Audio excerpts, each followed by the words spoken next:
Life and Listings podcast. I have Christine here with Post and Beam Creative. Thank you so much for joining us today. Oh my God, I'm so honored to be here and be one of your, I think, first guests. This is a fairly new podcast, yes? Pretty new, yeah. I think, gosh, I don't even know how many episodes we've released. Maybe 9 so far? Awesome. Maybe, possibly. I mean, it's just shy of a month being released at this point. We're talking in January of 2024. So it's pretty new, but it's been really fun. You're doing a great job. And I think you just told me in the green room that you hit the charts, top of the charts. Congratulations. We did twice last month. I didn't know what our goal was really for the podcast. I just kind of was doing it just to get people's messaging out there. And it's done way more than I was expecting. That's fantastic. Yeah. Well, tell us a little bit about yourself and what you're doing. Sure. So I'm Christine George, and I am the co-founder of Post and Beam Creative. I have an amazing business partner in Carrie Edwards, and we are a marketing and branding firm that specifically services real estate professionals, agents, brokers, team leaders, coaches, lenders, anybody who works in the real estate space. Our sort of mission is to really help them distinguish themselves in their market, and not only from a branding perspective, but also from a strategy perspective. How do you actually go out there and put yourself out there? So we love it. I'm a 30-year marketer. I spent the first half of my career in consumer products goods, and then the last 16, 17 years, I have been working in the real estate space. I got that entrepreneurial bug early on, Jen, and Here I am, loving every minute. You just love that. That bug is like the best and worst bug to have, I swear. Totally is. Yeah. It totally is.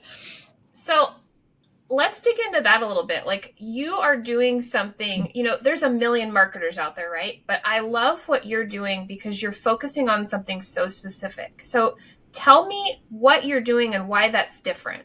Well, first of all, we focus in the real estate space. Mm-hmm. And that's different because you don't really see a lot of marketing firms or branding firms out there that are focused specifically on real estate. And as you know, because you work in the space too, real estate is a completely different animal from any other industry. I mean, like I said, I started in consumer products goods.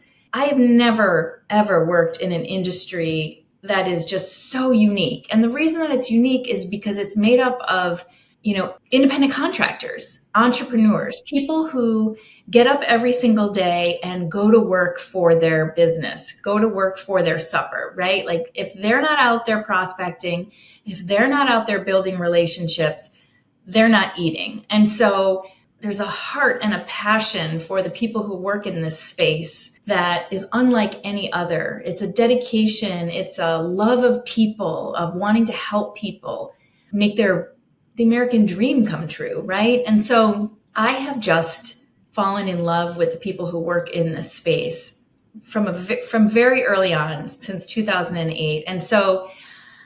And in that time that I've worked with them, I have really loved being able to have an impact on their business.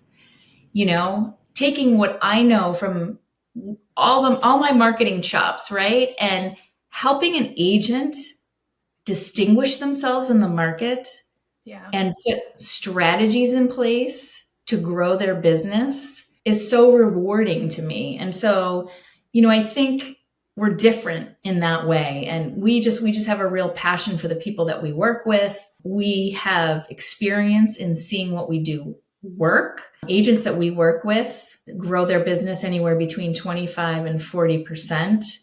And so we just want to continue to be able to have that level of an impact on people in their business. It's amazing. Yeah. Real estate is for sure its own animal. And you know this, but like, we only work in the real estate space, and people are like, why can't you do this and help me with this? I'm like, you know what?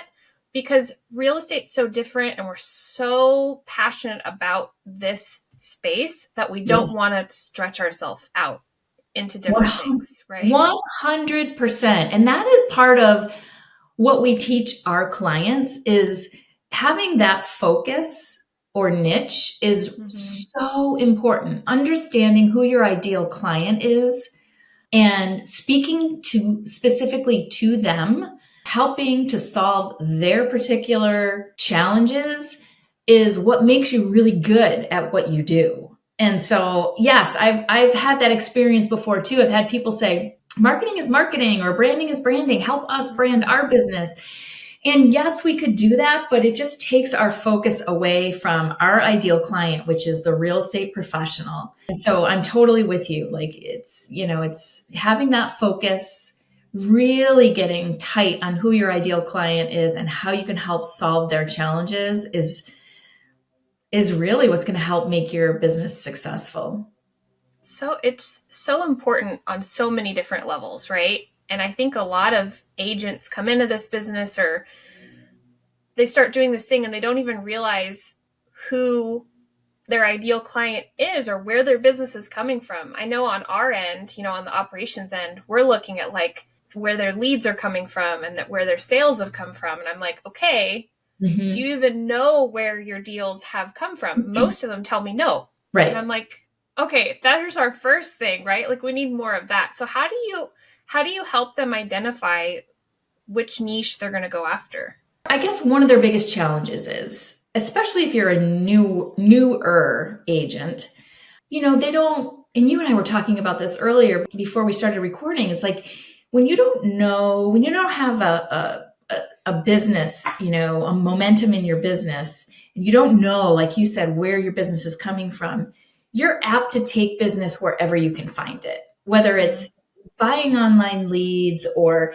you know, accepting to work with that buyer who's looking 40 miles outside of your local market. Mm-hmm. But once you really gain that momentum and start to hone in on the people that you really love to work with, that's really going to be the key, like to scaling your business, to scaling your marketing, is really understanding, okay, who are the clients that I really love? Do I love buyers? Do I love sellers? Do I love downsizers? Do I love first time home buyers versus vacation home buyers? Getting a sense of who are the people that you've really enjoyed working with?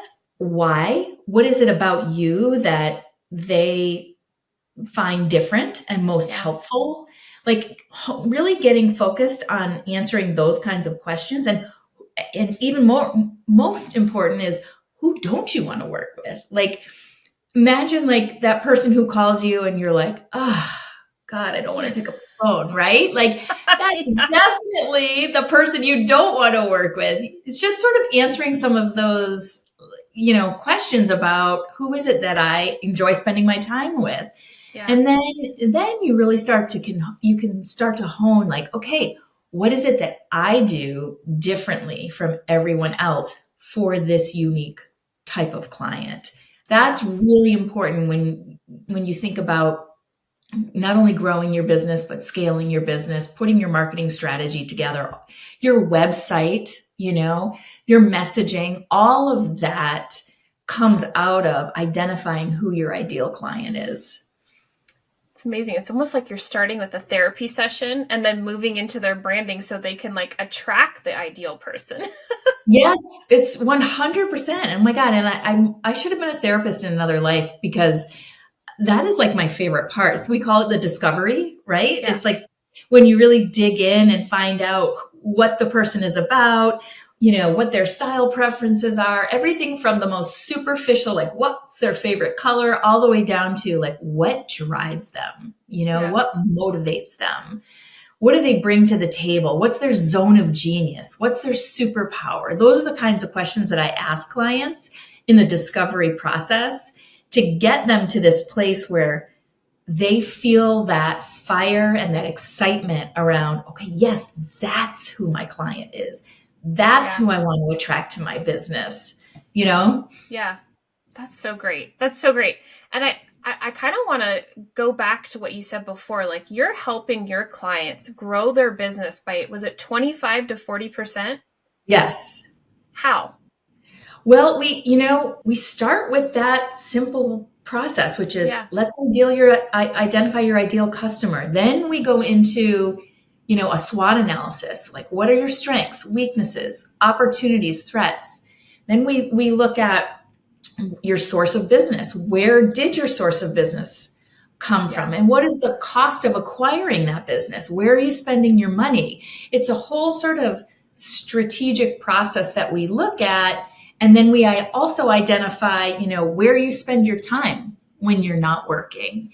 What kinds of people, what kinds of places, what kinds of community, what kinds of passions do you have where you can potentially meet new clients?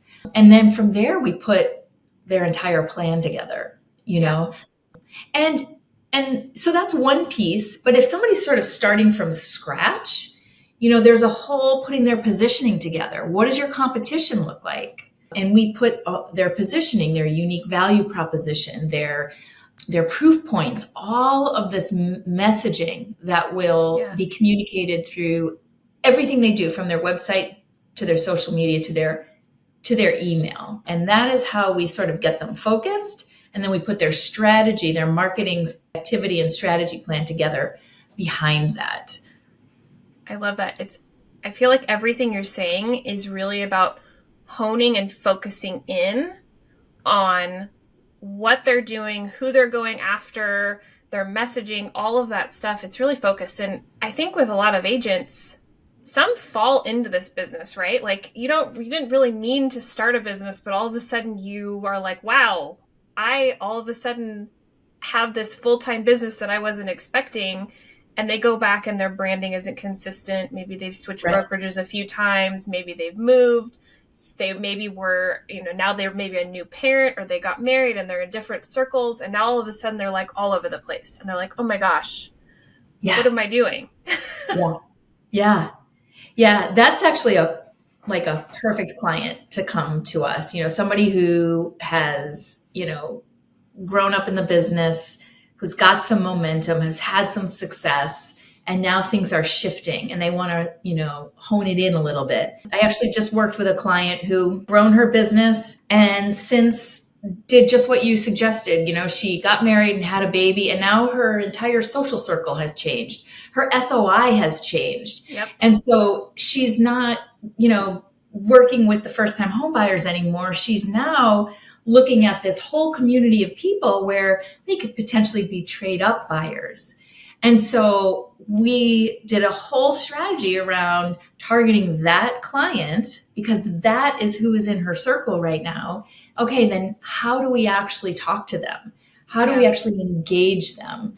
How do we get them, to think of my client when it's time for them to trade up, buy, sell, or know somebody who is? And so it's a really exciting process to take somebody down. And then, the hardest part, I think, for agents, once we do that, because that's a really cool thing, it's a really cool project, right? Well, then what do? You got to implement it. And that really, it entails creating, daily habits and time blocking for, what you and I were talking about earlier, which is your prospecting. You can't forget your prospecting.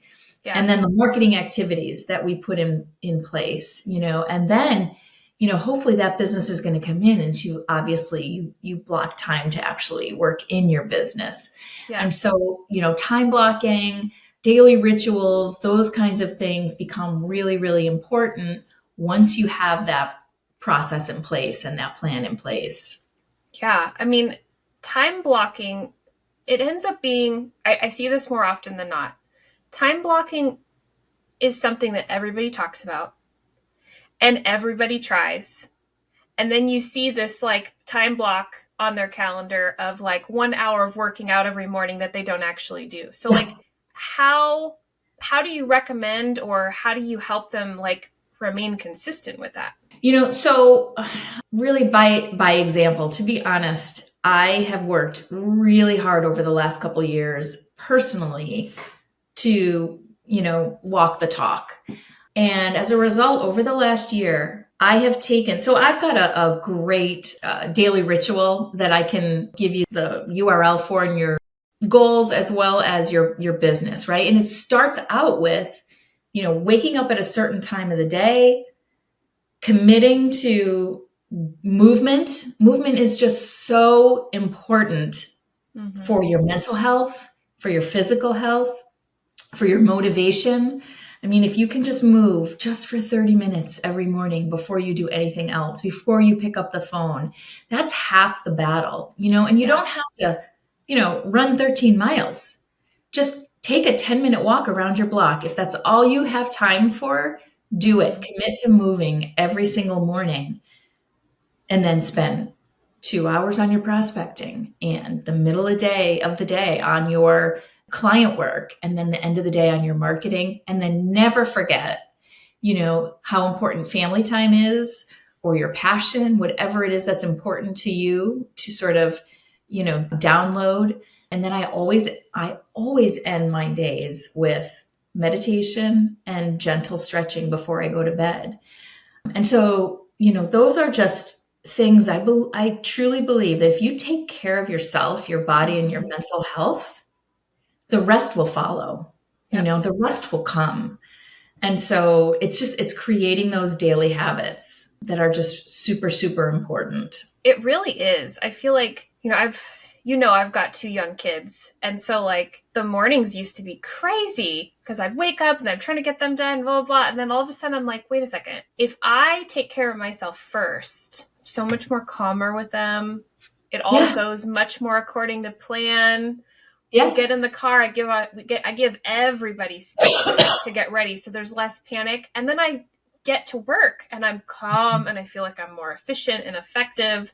So I think it's really all about like figuring out what works for you and your family and like staying consistent so you can take care of everything, right? Because there's a lot of us are juggling a lot of different things. So I'll definitely share that link in the show notes for everybody because I think that's amazing. Yeah. And thank you very much. And I think people will really find it helpful. The one thing I want to just sort of add on to that I think is really important is flexibility. And as a mom, that absolutely anything can happen when you have children, right? And so you have to be flexible enough to say, I need to cut this short, or, I need to set this aside because this is more important right now. And then let it go. Like, don't beat yourself up for it. If you can't exercise for 30 minutes, you can only exercise for 10 minutes. Or if you can't get your meditation in, or whatever it might be, let it go. Let it go. Just get back on it the next day. You have to be able to accept that life happens, and, sometimes you just can't follow that structure to the T every single day. When you can, great. But flexibility and having that openness to whatever might come is really important as well. And it's not even just kids, it's real estate, right? So it's like you think your day was planned like this, and then all of a sudden there's a flood at your listing, or the photographer's late, or the blah, blah, whatever happened. You need to give yourself a little bit of space and grace to move on to the next thing or reschedule something because it's life. It is. It is. And there's a very fine line between giving yourself grace and allowing yourself to make an excuse, right? And so I think it's really important to be honest with yourself at all times. Don't fool yourself. If you're making an excuse, right? Don't fool yourself. You're not hurting anybody but yourself, right? Mm-hmm. But giving yourself grace because the listing is flooded or the photographer shows up late, it's okay. It's okay. Everything will be okay. Yes. That's so funny. And you had something else you wanted to share with us, right? Yes. Oh my God. Yeah. Yeah. So talk about that. Okay. So let's talk about email for a second, because, one of the biggest questions we get is, from agents, I just don't know how to stay in touch with my SOI on a consistent basis.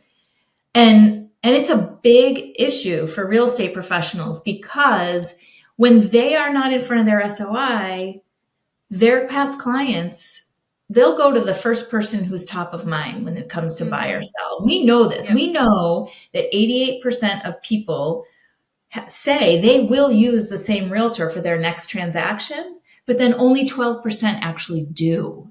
And the Amazing. reason for that, isn't that an awful stat? Like, oh, It is. that's the worst. It's like, and it's because people aren't staying in front of them. Their agent isn't staying in front of them in a consistent way. Well, we know that email is the most cost efficient and effective way to stay top of mind with your SOI. And a lot of people will say to us, oh my God, that is like, email is so yesterday. I get way too many promo emails in my box every day. I delete half of them. How can you say email is effective? And I'm here to tell you that email generates $36 for every dollar spent, which is crazy. Social media is rented Yeah. ground, right? Yeah. Mm. Email is, you own your email list. And so it is a really, really important and effective way to stay top of mind with your SOI. So we actually have a digital course which teaches you do completely on your own. It's self-guided, lifetime access. But if you can check that out on our website. But we also have a roadmap, a free roadmap that will show you, how to, from everything from how to plan and batch your content all the way down on how to, outline and design your email to how to schedule, track, and analyze your emails. And the URL for that is postandbeam.com/real estate newsletter roadmap. And so that's a great freebie for people who want to up their game as it relates to email marketing and make sure they stay in touch with their SOI. And that is so important. And I don't think I've told you this before, but we had a client that was really focused on Facebook advertising. That was like pretty much most of his business. He was always doing Facebook advertising. He was never focused on capturing the actual emails. Well, something happened to his Facebook, and Facebook revoked his ability to advertise on Meta, period. Like, you couldn't do anything. And all of a sudden, all of the things he had been working on for years were gone. And it was such a learning experience on like just like you said, you own your database. Yeah. You do not own social media. Yeah. That right there is something that everybody listening should really think about, because I think a lot of realtors don't think about it. They've created Facebook groups and they have 5,000 people on Facebook and LinkedIn or whatever. If you get locked out and you haven't been collecting their emails, it's gone. Yep. 100%. Great. 100%. Well, I'll drop both those links for sure in here, because I know a lot of our listeners are going to want to. Both Sure. tools are just solid gold, right? Yes. They're both just great tools to sort of, I love the daily ritual. I actually look at it all the time just to make sure, am I capturing and doing everything that I, tell others to do. And it keeps me on track. It keeps me on track, and when I commit to that 30 minutes of exercise, nothing else can come into that space. Like, you're making that commitment to yourself. I mean, we could go on about this. I get so passionate about it. Like, habits and rituals are so important.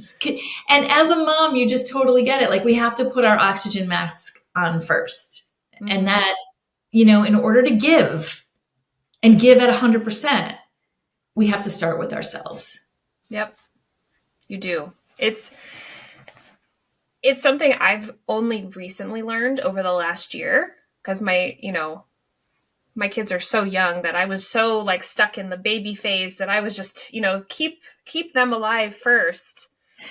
But, like, I'm so focused on that. And now it's just like, wow, it's so eye-opening that just waking up a little bit earlier, that taking care of yourself and not feeling guilty about that too, because that's a whole other conversation of like taking care of yourself and the guilt related to that. But doing that sets the tone for your whole day. Like, sets the tone for my spouse, for my employees, for my clients, everything. Yep. Just feels better with a really good morning routine than not. So Awesome. Well, Miss Christine, this has been amazing to have you on. I'm so glad that you joined us today. Oh, me too. Thanks for having me. I'm super excited. And you're going to be on our podcast not too Yeah, long from I now. know, a couple months, right? I know Yeah, we've been booked for that for a long feels time. like a year. I know. I can't Well, wait. thanks so much for coming today, and we'll see you again soon. Thanks so much for having me. Have a wonderful day. Bye. Take care.